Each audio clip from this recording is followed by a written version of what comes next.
Quem foi Moisés? Moisés foi um menino judeu jogado nas águas do rio e que a rainha lá, né, resolveu pegar ele, achou ele muito bonitinho e colocou para o faraó criá-lo. E ele foi criado como um verdadeiro príncipe. Ou seja, era muito mais egípcio do que judeu, porque foi criado com eles. Então, tinha muita segurança, tinha muita riqueza, muito tudo. Então, quando eles escravizaram o povo judeu, Moisés era judeu, mas se reconhecia como se fosse um egípcio. E Moisés, um dia, visitando os campos de trabalho que eram terríveis, viu quando um soldado, quando uma pessoa bate muito em um judeu, e ali o seu coração clama. Ali o seu coração clamou e viu que era o povo dele que estava sendo massacrado. Em que pese ele estar em boas condições, o povo estava sendo massacrado. E aí, só que Moisés não parou para pensar. Ele fez a justiça com as próprias mãos. Ele mata esse soldado e depois foge para o deserto. O primeiro ponto nessa história é que quando você coloca a mão sobre a mão de Deus, você está dizendo a Deus que você consegue resolver sozinho. Quando você faz justiça com as próprias mãos, você está dizendo para Deus que eu posso, eu resolvo, pode se afastar. Quando você confia algo ao Senhor, você entrega sem sequer titubear. Eu fui injuriada, eu fui humilhada, eu fui perseguida, olha, inventaram calúnias, tomaram meu emprego, enfim, não importa o que você tenha sofrido, entregue na mão de Deus, agora entregue na mão dele. Deus sabe todas as coisas. Você fará o que for necessário na área material, na área jurídica, naquela área que você tem. Mas a vingança não é dada por Deus. Não pertence a Deus a vingança. Se não pertence nem a Deus, como é que vai pertencer a você? Então, quando você entregar algo com confiança no Senhor, saiba que Ele é seguro, forte. Saiba que Ele é quem vai resolver algo que você não tem controle, que você não pode resolver. Então, quando Moisés mata e foge, ou seja, fez o primeiro erro. E andando pelo deserto, ele encontra um povo, se casa com a filha do sacerdote desse povo e vai trabalhar como pastor. E lá fica 40 anos. 40 anos. E aí, por volta lá dos seus quase 80 anos, Moisés está fazendo a mesma coisa que ele faz todo dia, tirando as ovelhas, levando as ovelhas, e ele vê um arbusto, pegando fogo. Isso é um fenômeno. Não, gente, naquela época era normal que as árvores pegassem fogo, porque o deserto era muito quente. Então elas estavam meio secas e pegava fogo, havia uma combustão.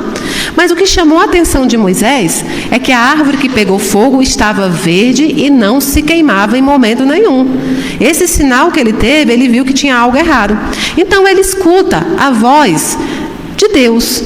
Por que a Bíblia fala que é a voz de Deus? Por que os nossos irmãos que pregam também falam? Porque na Bíblia está escrito, Mas certamente era a voz de um mentor espiritual, Era a voz de um mentor espiritual que ali falava com Moisés.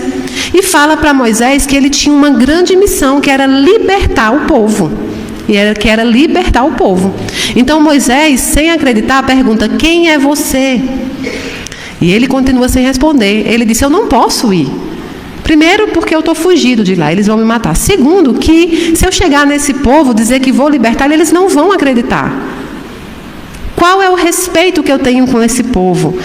Qual é a capacidade que eu tenho de fazer isso? Eles não vão acreditar em mim.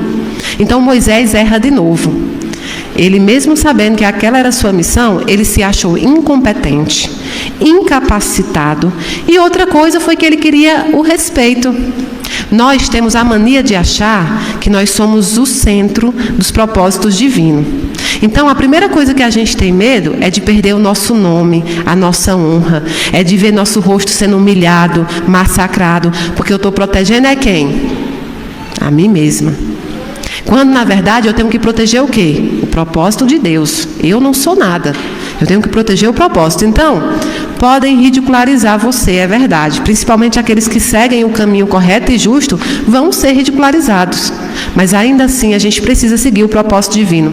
Nesse livro, o autor fala que nesse momento, quando Moisés diz: eu não tenho respeito deles e eu sou incapaz, eu não sei o que falar. Quem é você? O autor diz: isso não é humildade. Isso beirou a desobediência. Porque a humildade é quando você sabe que não tem a capacidade, como qualquer um de nós, mas nós seguimos tentando, errando, acertando no caminho. Moisés queria apenas se livrar de uma missão que ia trazer muitos obstáculos e que, inclusive, poderia pôr em risco a sua própria vida material. E aí, quando ele diz assim, o que eu digo para eles? O que eu digo que você é? Quem você é? E a voz responde, diga que eu sou. Mandou falar isso. Ele não disse que era Deus, ele disse, eu sou o que sou. Vá lá e diga apenas isso. Ou seja, a gente precisa de uma carta, né, de uma carta feita por Deus para eu sair mostrando aqui, ó, gente, eu vim mesmo. É como se eu, Mayra, pegasse uma carta escrita por vários espíritos e começasse a entregar. Eu sou médio aqui é a carta de apresentação. E onde é que fica os obstáculos que eu tenho que passar para me aprimorar? Então, eu não estou querendo o propósito, eu estou querendo o quê? A facilidade. E nenhum propósito é alcançado com facilidade. Tem algo fácil na nossa vida? Você consegue algo fácil? E quando você consegue algo fácil, o que é que ele perde? Quando algo é muito fácil, ele perde o valor, não é verdade? Quando você não tem dinheiro, cada coisa que você compra, você sabe que tem ali o seu sacrifício. Então você compra uma sandália e você cuida dessa sandália, não é verdade? Antigamente, na idade ali da minha mãe, dos meus avós, aliás, eu ainda cheguei a passar por isso. Minha cidade tem uma festa de Santana, da padroeira. E a gente só comprava 2 roupas por ano, 2 roupas novas, que era para a festa de julho e a de novembro. Então, o que é que a gente fazia? A gente cuidava dessas roupas, porque no próximo ano, e o pior, gente, manhã comprava 2 roupas e a festa era 7 dias. Entenda assim o complicador do negócio. Se eu só vestisse uma blusa, a calça do outro dia, a blusa, né, repetisse. Então, o que é que a gente fazia? Pensando nisso, a gente juntava essas roupas dos anos passados e rezava para não engordar.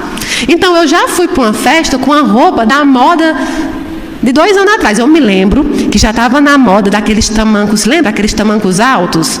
E eu estava com a mesma sandália da Xuxa de 1000 anos atrás. Porque a gente só comprava. E calçado era só um na Marte Center, que era chique em outra cidade. Ah, eu me sentia poderosa. Eu me lembro, gente, não era nem para eu contar isso. Amanhã deve estar em casa morrendo. Eu me lembro que uma madrinha minha disse assim, eu vou te dar uma bota. Estava na época da bota. Vou te dar uma bota de cano alto de presente.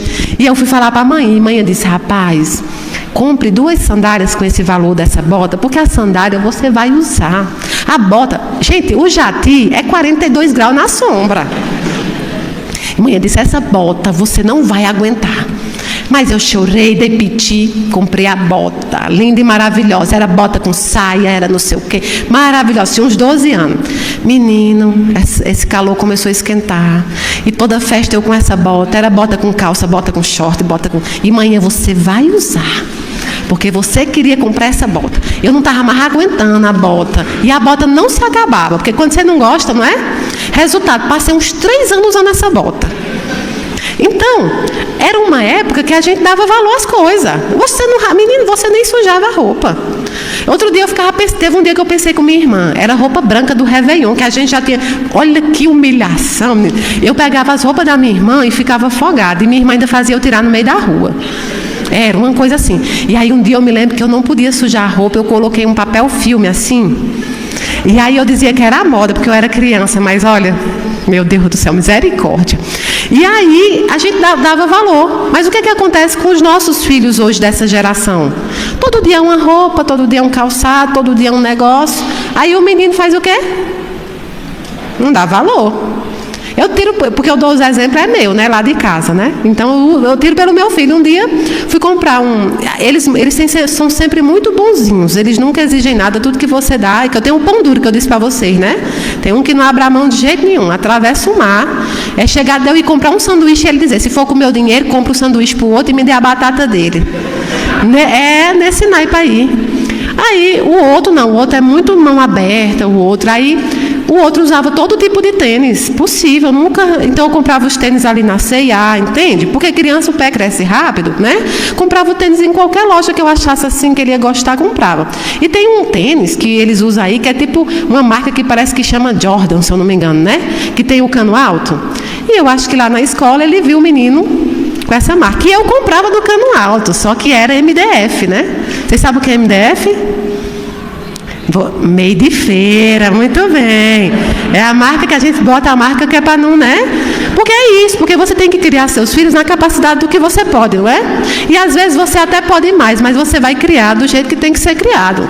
Eu me lembro que meu filho dizia assim, aí ele disse assim, mãe, eu queria um tênis Jordan. Eu fui lá e comprei o falsificado. Que não era o Jordan, era um tênis bonito, mas não era o Jordan. Quando eu cheguei em casa pela primeira vez na vida, eu vi ele dar um piti pelo um tênis. Não, que esse tênis é falso. Olha o que o menino vai dizer. Aí eu estava muito brava, eu disse assim, não é falso não, é fácil. Esse tênis é fácil. Ah, você não quer não, né? Não, tá. Pois tá bom. Peguei o tênis no outro dia, dei para um filho de uma amiga minha e o bichinho ficou tão feliz, mandou até vídeo. Aí eu mostrei para ele, ele disse, e o meu tênis agora? Eu digo, agora você vai ficar com esse tênis até o final do ano. O tênis velho que você tinha. Porque se você não quis o que eu podia dar, você não terá um sacrifício meu para comprar um tênis que você vai perder. E ele ficou até o final do ano, que realmente eu não volto atrás. E aí no final do ano, minha filha, eu cheguei com 2 tênis. Tirei o primeiro, que eu fiz o teste, né, mais ou menos, e o outro que eu sempre compro também no final do ano, para ficar já para a escola.